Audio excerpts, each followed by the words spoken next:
Eto guys, gagawa tayo ng boneless bangus. Boneless bangus yan. Gagawa tayo ng bangus sisig.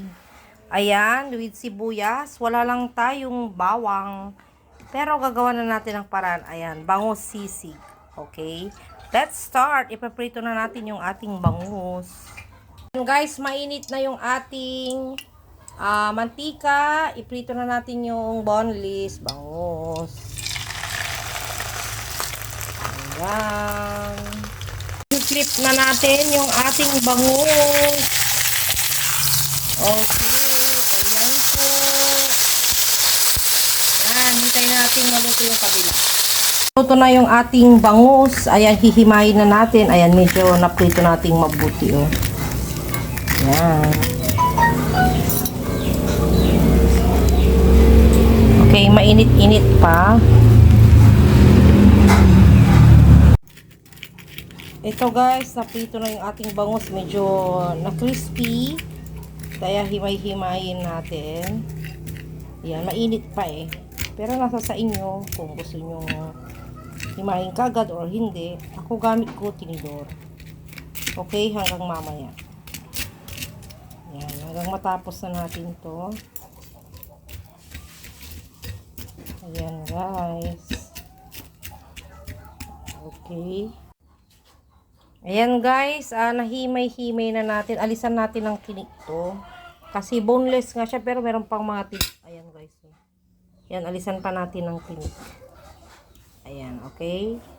Then, igigisa na natin. Guys, igigisa na natin yung sibuyas. Yan yung pinagprituhan natin kanina. Okay. Ayan po. Ready na. Ito na, hulog na natin yung bangus. Gisa-gisa lang to guys.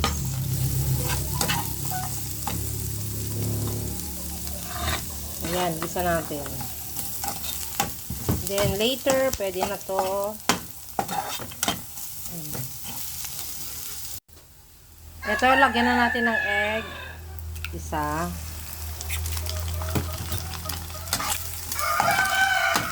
Halo-halo lang. Madali lang naman.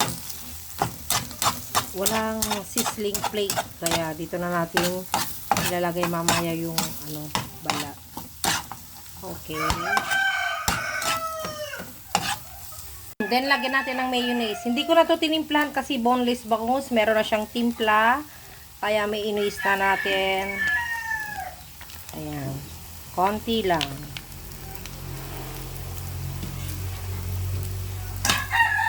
Then, haluin.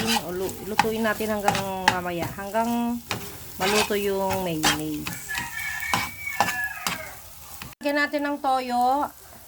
Konti lang pero optional. Nasa sa inyo kung gusto nyo lagyan.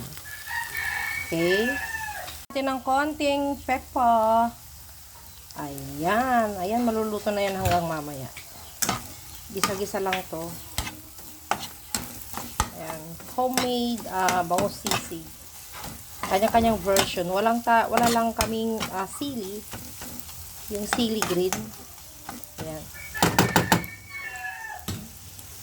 Guys, lagyan natin ng konting kalamansi kasi parang kulang yung timpla niya. Lumabas na yung mantika nyo. Ayan. Kalamansi, ako. Mga 3 kalamansi lang. Ayan. Okay.